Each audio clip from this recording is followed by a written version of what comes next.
Si vous rêvez de faire un PVT au Canada, un programme vacances-travail avec IEC Canada, vous êtes à la bonne place. Je suis Safia, la cofondatrice de Nomad Junkies, et aujourd'hui, je vais répondre à toutes vos questions concernant le PVT au Canada. Écoutez bien la vidéo jusqu'à la fin pour découvrir la vérité sur le fameux quota et aussi pour apprendre comment augmenter vos chances d'obtenir un PVT au Canada et ainsi venir faire un PVT au Québec. Avant de commencer, j'aimerais dire un grand merci à notre présentateur Expérience internationale Canada, un programme du gouvernement du Canada sans qui les Nomad Talks ne seraient pas possibles. Alors, dans notre live d'aujourd'hui, j'ai le plaisir d'accueillir Clémence, originaire de France, qui a obtenu un programme vacances-travail au Canada et qui s'est installée à Montréal avec son PVT au Québec. Salut Clémence, merci de te joindre à nous. Merci à vous pour l'invitation. Ça fait plaisir. Dis-moi, est-ce que tu as toujours rêvé de voyager et travailler au Canada avec un PVT, de venir faire justement un PVT au Québec? L'idée de venir au Canada, ça m'a toujours traversé l'esprit. J'ai de la famille du côté de mon papa qui a vécu ici pendant quelques années quand ils avaient mon âge en fait à peu près. Quand ils avaient l'âge que moi quand je suis arrivée ici. Donc dans leur vingtaine. Donc c'est sûr que c'est quelque chose qui est un peu resté au niveau familial. En tout cas, ça a trotté un petit peu dans ma tête. Après, avant ça, je sais que j'avais aussi une volonté de sortir un petit peu de la France. Donc c'est ça, avant de vivre à Montréal, je vivais à Bruxelles en Belgique. Tu connaissais déjà la vie d'expatrié? Un petit peu, ouais. Donc, pour ceux qui viennent de joindre à nous et qui ne connaissent pas le PVT, voici ce que vous devez savoir. Donc, d'abord, je vais vous inviter à visiter le site web d'Expérience internationale Canada pour vérifier déjà si votre pays fait partie des pays qui sont éligibles. Donc, il y a plus de 30 pays qui sont éligibles au programme de vacances-travail du gouvernement du Canada, dont la France, la Belgique, le Luxembourg. Et si vous avez entre 18 et 35 ans, vous êtes éligible à ce programme-là et vous pouvez donc demander un PVT au Canada et par le fait même un PVT au Québec. Donc, commencer une nouvelle vie au Canada, c'est quand même toute une aventure. Parle-nous un petit peu de ton parcours et pourquoi beaucoup de voyageurs comme toi choisissent Montréal ou le Québec comme destination pour s'installer lors d'un PVT? Premièrement, je suis arrivée par le biais d'un permis d'études, en fait, pour finir mon baccalauréat, comme on appelle ici, que j'avais entamé à Bruxelles, donc à l'UQAM à Montréal. Après le permis d'études, j'ai demandé un PVT. T'as eu le coup de foudre pour Montréal, on peut dire. Absolument. Ouais, non, c'est sûr. Puis ensuite, pour répondre à ta deuxième question, je pense qu'il y a une grosse réputation autour de Montréal, en fait, qui se base quand même sur beaucoup de faits, beaucoup de vécus. Je pense que les gens partagent énormément. Je pense qu'il y a une qualité de vie qui attire beaucoup de personnes. Je pense qu'au niveau de tout ce qui est francophonie, en fait, pour tous les pays comme la France ou la Belgique, c'est sûr que la barrière de langage en moins, ça crée des ambitions aussi pour venir ici. Puis ça reste une grande capitale quand même économique, il se passe beaucoup de choses, culturelles. Puis c'est ça, je pense qu'il y a ça attire beaucoup de gens avec raison. Donc, toi, la durée de ton PVT au Québec, c'était combien de temps? Moi, c'était 2 ans parce que dans ma tête, je voulais vraiment rester le plus longtemps possible. J'avais déjà, en fait, en tête des démarches d'immigration et d'expatriation ici au Québec. Puis, je pense qu'il y a aussi... Je pense que le fait que je sois restée 1 an pour mes études, c'était assez pour créer un environnement autour de moi auquel j'étais attachée. Okay. Créer des habitudes, des relations, des personnes avec qui j'avais envie de continuer, avec qui j'avais envie de poursuivre, en fait, de construire. Tu te sentais déjà à la maison? Ouais, un petit peu. Mais en même temps, c'était pas assez. Okay. 1 an, c'est beaucoup. Oui. Pour tout ça, mais c'est pas assez parce que après tu pars, t'es frustré un petit peu. Justement, t'as assez eu de temps pour commencer à créer ces choses-là. Ouais. Donc c'est un petit peu 1 an, c'est un petit peu le moment où, ouais, je sais pas, c'est un moment charnière un peu. Donc, tu avais besoin de ces 2 années-là pour vraiment te faire à l'idée que c'était l'endroit où tu avais envie de t'installer. Ouais, exact. On prend une petite pause ici parce qu'on a un concours aujourd'hui. On fait tirer 500 $ de certificats cadeaux à utiliser comme vous voulez dans les auberges du collectif Saint-Lô au Québec et en Ontario. Donc, pour participer, c'est vraiment simple. Tout ce que vous devez faire, c'est cliquer sur le bouton « J'aime » sur cette vidéo et vous allez être automatiquement inscrit pour la chance de gagner. Alors, on continue avec toi, Clémence. Avant de te lancer dans ton aventure de PVT au Canada, c'est où tu as trouvé toute l'information nécessaire? Est-ce que tu as consulté des groupes Facebook ou d'autres ressources en ligne? J'ai pas consulté de groupe Facebook. J'étais quand même un petit peu freestyle. OK. c'est pas forcément la meilleure chose à faire, mais je sais que je m'étais quand même renseignée. Il y a un site qui est quand même assez connu, je pense que c'est pvtis.net, OK. Où il y a quand même beaucoup d'informations, où je pense que tout le monde a déjà été là-dessus. Ouais, c'est ça. Après, je pense que quand je suis arrivée ici, j'ai rencontré très rapidement des amis qui étaient aussi déjà dans des démarches un petit peu plus d'expatriation. OK. Et en fait, moi, tout ce qui a été groupe Facebook, ça a été beaucoup plus utile plus tard, en fait. Pas vraiment au moment du permis vacances-travail, mais Oui. je sais qu'il y a beaucoup de gens qui utilisent ces groupes-là. Et ils sont vraiment utiles, donc je conseille aux gens de... C'est des communautés très actives. Ouais, il y a c'est des communautés beaucoup de très groupes. actives, ouais. Puis c'est très solidaire aussi. Puis c'est OK. important, je pense, parce que des fois, on oublie aussi les côtés un petit peu, les downs un petit peu que ça peut amener d'être loin de son pays d'origine. Ouais. Donc non, c'est important. Je pense qu'il faut compter sur ces groupes-là, sur ces personnes qui peuvent apporter un petit peu de soutien moral, des personnes à qui on peut s'identifier aussi. Je pense que c'est important. Oui, puis d'avoir dans ce genre de l'information à la démarche. source aussi, je pense Ouais. que ça vaut aussi beaucoup quand on peut demander à des gens qui sont passés par le processus ou même nous qui vivons le processus, on peut aider d'autres gens par le fait même Ouais, absolument. dans ces groupes Facebook-là. Donc, c'est vraiment des bonnes ressources. On va essayer de vous mettre quelques liens de ces groupes Facebook-là aussi dans les commentaires, dans la description. Et sachez aussi qu'il y a une vidéo géniale sur le site d'Expérience internationale Canada qui explique toutes les étapes pour le processus justement d'application pour le permis vacances-travail. Donc, ce qui est à noter, il y a quelques petits points qui sont différents des processus de visa, d'application de visa habituels. Par exemple, je ne sais pas si tu t'en souviens un peu, Clémence, de ce processus-là, là, parce que tu es passé par ça toi aussi. Donc, d'abord, il faut se créer un profil sur un profil EIC sur le site web et il faut sélectionner le bassin du PVT parce qu'il y a plusieurs bassins. Donc, on sélectionne le bassin du PVT. Ensuite, il faut attendre une invitation à présenter une demande. Ouais. Et on a 10 jours pour accepter cette demande-là. Et une fois que ça va être fait, vous avez 20 jours pour compléter la demande de permis de travail. Donc, c'est très timé. C'est un processus qui est quand même un peu plus complexe, mais c'est sûr qu'il y a d'autres choses qui sont beaucoup plus standards. Par exemple, vous pourriez avoir besoin d'un examen médical parce que c'est ça, c'est pas tous les pays où c'est nécessaire, mais certains pays, on demande de faire un examen médical. Il faut évidemment payer les frais du visa en ligne et fournir les données biométriques. Donc, toi, tu as dû te déplacer pour obtenir les données biométriques? Ouais, donc j'ai dû aller à Lyon, qui est à peu près à 50 minutes de voiture. OK, donc c'est pas si loin, mais c'est quand même quelque chose qu'il faut prendre en compte.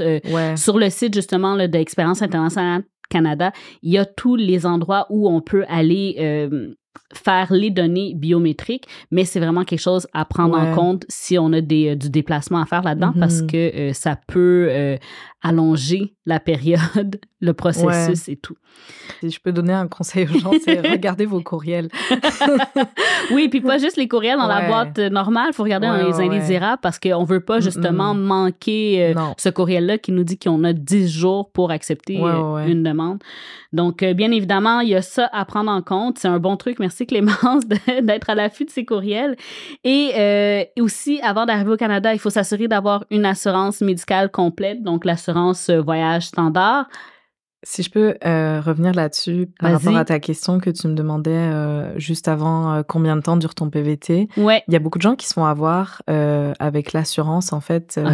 Quand tu demandes une assurance de PVT, il faut que tu demandes une assurance de la longueur du temps que tu veux allouer à ton PVT. Parce qu'il y a des gens qui arrivent avec une assurance qu'ils ont pris pour 6 mois.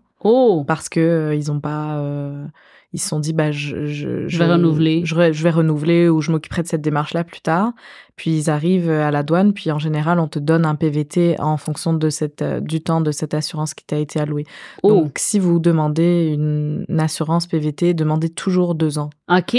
Parce que tu risques, il y a des gens à qui c'est arrivé. Je sais pas après à quel point tu peux faire des démarches pour changer ça, mais on veut pas prendre de chance. C'est beaucoup de complications administratives là. C'est pas les démarches les plus simples à faire, donc je conseille de se faciliter la tâche. Si on veut mettre les chances de notre côté, autant mieux y aller avec l'assurance médicale de 2 ans, comme ça on est certain quand on arrive à la douane que c'est le temps qu'ils vont nous allouer. Ouais. Bon, très bon à savoir, c'est quelque chose que j'avais jamais entendu avant. Et on doit aussi montrer l'équivalent de 2500 $ dans son compte de banque et finalement avoir un passeport qui est valide pour toute la durée de son séjour au Canada. Et Clémence, d'après les observations que tu as faites ou des choses que tu as entendues d'autres PVTistes, c'est quoi les étapes pour se trouver un emploi en PVT au Canada? Je pense que c'est important d'être toujours dans un espèce de PR, comme on dit. Okay. Donc, c'est-à-dire toujours essayer de façonner un petit peu le bouche à oreille autour de ton travail avec des personnes que tu rencontres. Donc, moi, je pousse aussi, tu sais, les gens à aller à des événements, que ça soit solo ou professionnel. Comme le networking. Ouais, exactement. Okay. Essayer de toujours... faire du réseautage, en fait. Faire du réseautage, rejoindre des groupes de réseautage. Puis, comme je dis, je pense qu'il y a quelque chose ici, qui se fait beaucoup, qu'on fait peut-être moins en France, c'est vraiment, tu sais, ne pas hésiter à se mettre en avant, en fait. Okay. Surtout dans certaines professions. Moi, je sais que je suis dans le domaine artistique. Si vous êtes dans le domaine artistique, tu sais, ne pas hésiter à aller chercher des opportunités en disant moi je fais ça. Puis on dit, tu sais, je dis pas de tourner la conversation autour de vous là et d'être égocentrique, mais c'est important, je pense, de laisser savoir aux gens qu'est-ce qu'on fait dans la vie. OK. As-tu quelques exemples des types d'emplois auxquels quelqu'un peut s'attendre lorsqu'il vient avec un PVT au Canada? Par exemple, des industries ou des domaines en particulier qui offrent plus d'opportunités? Honnêtement, c'est vraiment large, je pense. De toutes les personnes que je connais qui ont fait des PVT, il y a des gens qui ont commencé des jobs très rapidement dans des milieux un petit peu plus industriels ou dans les milieux de la finance, dans les milieux de la communication, où je sais que c'est quand même des domaines qui recherchent assez régulièrement. Puis ils ont enchaîné sur 2 ans, puis ensuite des permis fermiers avec ces entreprises-là. Je connais d'autres personnes qui travaillent dans des boulangeries, puis après dans des bars. Dans le milieu de la restauration, c'est sûr que ça recrute beaucoup aussi là. Je sais qu'il y a des milieux où c'est un petit peu plus compliqué pour des visas comme le PVT, parce qu'on va demander plus des équivalences comme des milieux de la petite enfance, tout ce qui est l'enseignement médical, exactement. C'est vraiment bien. Et puis, c'est quoi les salaires horaires moyens auxquels quelqu'un peut s'attendre lorsqu'il vient faire un PVT au Canada? Je pense que ça dépend encore une fois des milieux dans lesquels on travaille, mais je pense que c'est facile d'arriver dans des emplois où tu peux gagner en moyenne un 18-20 $ de l'heure. Okay. Après, c'est sûr que ça dépend ce que vous faites. Ça dépend ce qu'on fait. Il y en a qui gagnent plus, ça. Pour ceux qui nous regardent, vous êtes peut-être en train de vous demander, est-ce que c'est possible d'avoir plusieurs emplois en même temps pendant un PVT au Canada? Alors, la réponse, c'est oui. Donc, vous avez la possibilité de travailler pour plus d'un employeur parce que, dans le fond, ce que vous avez, et puis tu en as parlé un petit peu, Clémence, c'est que vous avez un permis de travail ouvert.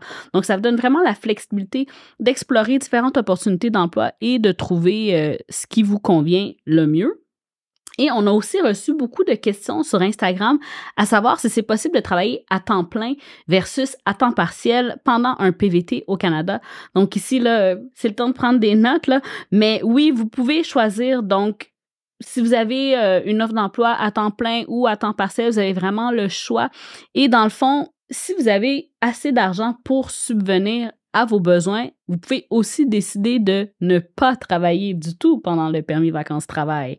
Donc, toi, Clémence, est-ce que tu as cumulé plusieurs emplois simultanément ou est-ce que tu connais des gens qui l'ont fait pendant leur PVT au Canada? Moi, j'ai cumulé plusieurs emplois simultanément, oui. À l'époque, en tout cas, où j'étais en PVT, j'étais designer pour un détaillant de streetwear, de chaussures. En fait, j'étais aussi Parce que quand vous êtes en PVT, vous pouvez aussi travailler comme auto-entrepreneur à votre compte. OK. En dessous d'une certaine, je pense que c'est limité là, mais je pense que tu peux le faire quand tu es en PVT, pas quand tu es en permis fermé. Ah, d'accord. Donc, j'avais à côté quelques contrats en design à mon compte. Puis ensuite, j'ai travaillé comme disquaire. Ouais, j'ai fait plusieurs choses. Et puis, à quoi ça ressemblait à peu près ton horaire de travail typique pendant ton PVT? Pendant la première année de mon PVT, je faisais du 40 heures semaine, 8 à 5. Wow. La deuxième année, il me semble, de mon PVT, il y a eu la pandémie. C'est là que j'ai travaillé en tant que disquaire, mais j'étais pas à temps plein, donc j'ai essayé un peu de faire des contrats en design aussi à mon compte à côté. Ça variait un peu. Ça variait, ouais. T'as passé du temps plein au temps partiel. Ouais. Donc, t'as eu le droit d'explorer, d'avoir la flexibilité aussi d'explorer un peu toutes les horaires typiques de travail. Et puis, ceci étant dit, explorer le Canada et le Québec, c'est aussi souvent un des points forts du PVT.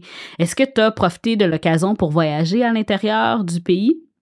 Régulièrement, j'ai quand même un petit pour les randonnées, les belles marches en nature, le camping.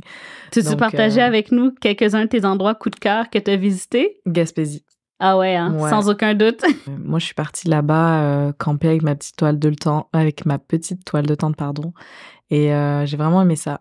Ouais. Qu'est-ce qui a fait que ça a capturé ton cœur ou ton imaginaire? Je pense que c'est le pouvoir de déconnexion un peu de cet endroit-là. Puis je pense qu'il y a quelque chose il y a une échelle très locale en fait aussi au niveau des relations, des commerces.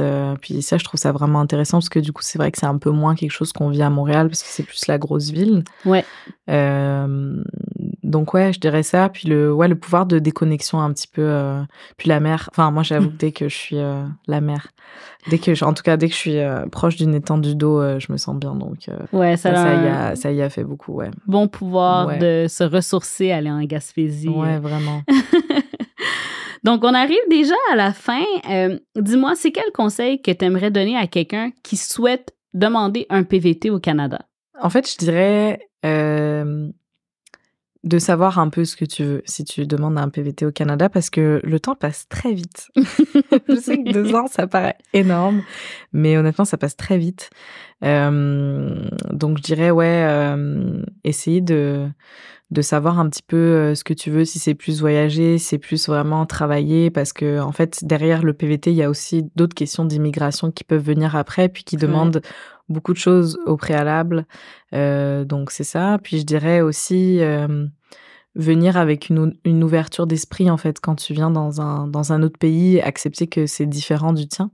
Accepter que ça sera pas pareil, que les gens vont être différents, la culture va être différente, les coutumes vont être différentes, les paysages vont être différents, le milieu du travail va être différent. Puis ça, c'est hyper important, je trouve, de pas arriver avec des attentes, en fait. De pas arriver avec des attentes ça va être comme chez moi. Puis as-tu trouvé difficile l'adaptation? Oui, puis non. OK. Non, dans le sens où je me sens intégrée, mais en fait, c'est vrai que je pense que c'est important de mettre en garde les gens sur culturellement, il y a un choc culturel, en fait. C'est et je pense que des fois, on a tendance à l'oublier parce qu'on va dans un pays qui parle la même langue que nous, mais c'est pas le cas. Ouais. Et puis, je pense que c'est vraiment important pour les gens qui viennent ici de s'ouvrir un petit peu l'esprit à, en fait, comment la vie est ici. Et puis, ouais. Pour n'importe quelle personne, je pense, qui va vivre à l'étranger, je pense qu'il faut y aller aussi avec un mindset, comme tu dis, que, absolument. Nous, on est finalement des étrangers dans le pays et puis qu'on doit s'adapter aux coutumes, aux mœurs, comme tu dis, le milieu de travail qui est différent. Vraiment. Donc, ça prend cette ouverture d'esprit-là. Hein? Ouais, puis je pense pour aller avec cette idée d'ouverture d'esprit, je pense, être toujours curieux, en fait. Rester curieux. Quand tu rencontres des gens, rester curieux, puis rien prendre pour acquis, parce que je pense que on a tous, je pense que l'être humain a une tendance un petit peu toxique des fois à faire ça, là, à prendre les choses un peu pour acquis. Puis, je pense que c'est important de rien prendre pour acquis, de rester curieux, de d'être à l'écoute des autres, d'être à l'écoute de soi-même. Puis quand je dis que c'est important de venir ici, avec l'ouverture d'esprit et de quitter un petit peu ce qui est derrière, mais je pense que c'est aussi important de trouver une balance entre savoir d'où tu viens aussi et pas l'oublier, parce que sinon tu te perds un petit peu. Donc, de garder ses repères, mais de aussi avoir une ouverture d'esprit. Absolument. Quand on vient s'installer au Canada. Mais c'est vraiment des conseils qui sont très précieux, puis je pense qu'ils peuvent aider beaucoup de gens qui souhaitent venir justement au Canada avec le programme Vacances-Travail. Donc, merci beaucoup, Clémence, de t'être jointe à nous aujourd'hui pour partager ton expérience de PVT au Canada. Donc, si vous nous regardez en direct, c'est à votre tour de nous poser vos questions, dans le fond, de poser les questions à Clémence sur le programme Vacances-Travail au Canada. Donc, écrivez-les ici en commentaire et puis on pourra prendre quelques questions et y répondre dès maintenant. Alors, ça prend à peu près combien de temps prend le traitement et le coût pour demander un PVT au Canada? Si c'est toujours comme ça aujourd'hui, c'est un tirage aléatoire. Donc, il y a des gens qui attendent 2 semaines, d'autres qui attendent 3 ans. Wow. Ouais, moi je connais des gens qui ont attendu vraiment longtemps avant d'avoir un PVT.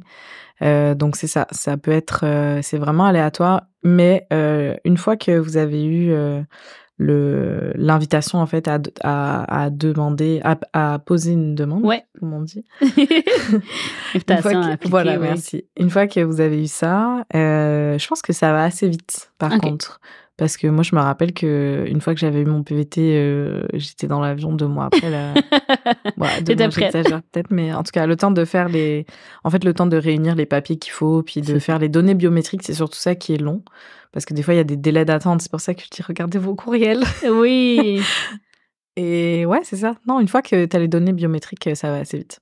OK, bon. Si vous avez un passeport aussi, parce qu'en fait, c'est pas forcément vis-à-vis du PVT en soi-même, mais c'est qu'en France, il y a certaines choses qui prennent du temps administrativement parlant, dont les demandes de passeport. Tu m'étonnes.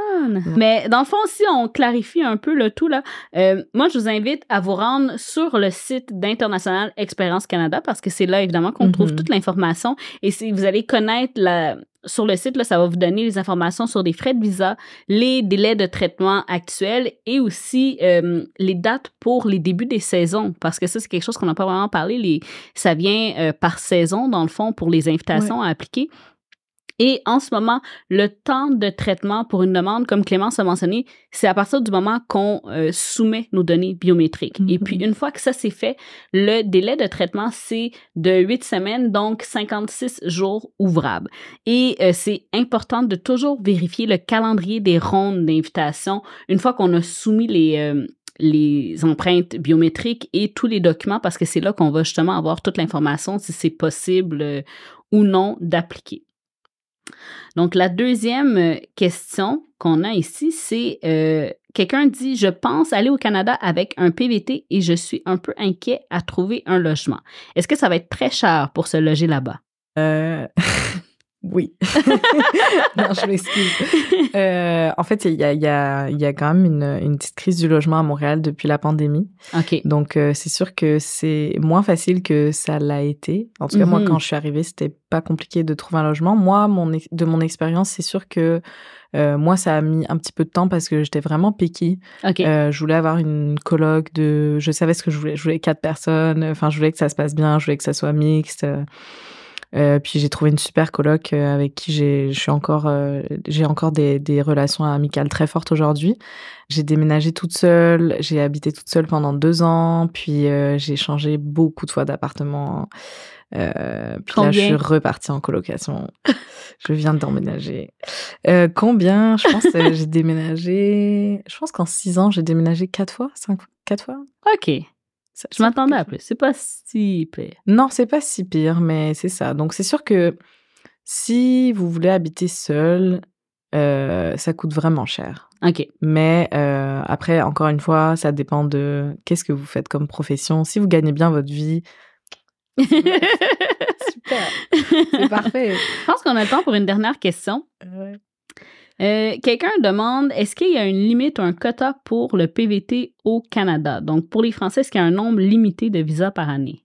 Je pense que oui. Ouais. Ben dans le fond, pour les Français qui souhaitent faire un PVT au Canada, il y a actuellement un quota limité de 7000 places. Donc, il y a un outil en ligne qui est vraiment à jour sur le site d'Expérience internationale Canada et qui permet de voir aussi la probabilité de recevoir une invitation pour la prochaine ronde, donc la fameuse invitation là, que l'on parlait.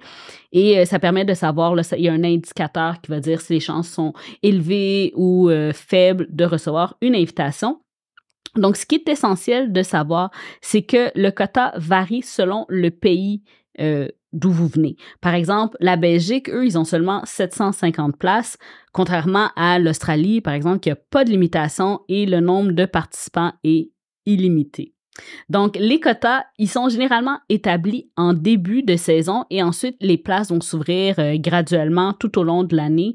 Et c'est pour ça que tu disais qu'il y a certaines personnes qui vont appliquer, par exemple, qui vont avoir leur réponse dans 2 semaines, alors que d'autres, ce qui arrive, c'est qu'on se fait mettre dans des bassins. Et puis, les bassins, comment ça fonctionne? C'est qu'à la fin de chaque année, toutes les applications sont enlevées du bassin et puis un nouveau bassin qui est créé avec des applications.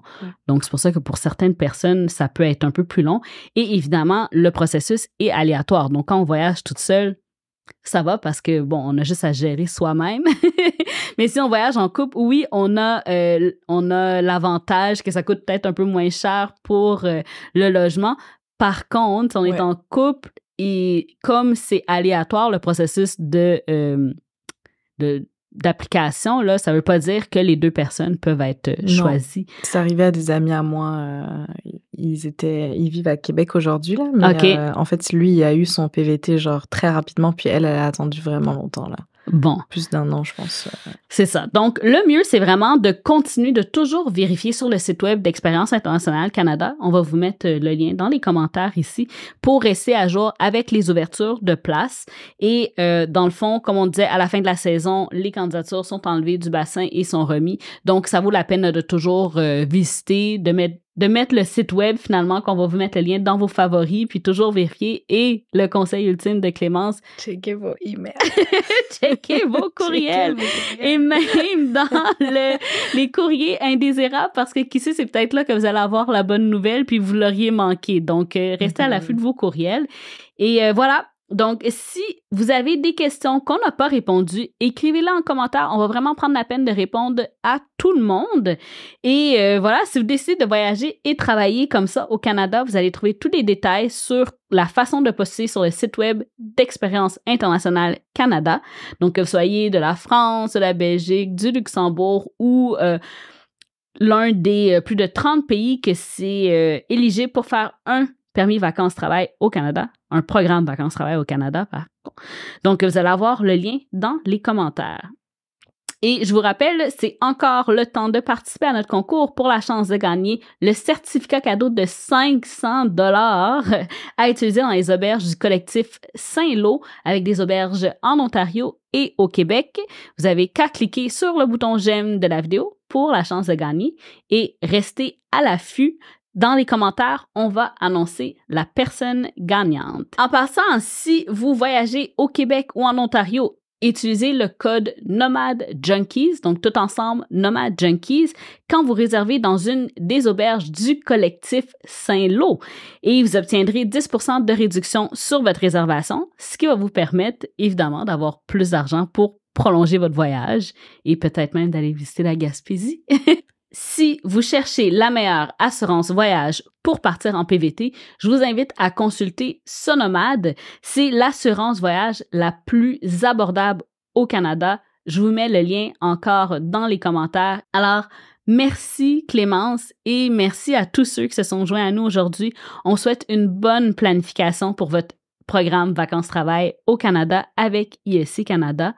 Et un grand merci encore à notre présentateur officiel, Expérience internationale Canada, un programme du gouvernement du Canada sans qui les Nomad Talks ne seraient pas possibles. Si vous avez aimé cette vidéo, n'oubliez pas de mettre un thumbs up et on vous invite à vous abonner à notre chaîne YouTube. Vous allez trouver plein d'autres vidéos sur le programme Vacances-Travail. On vous laisse le lien dans la description ici.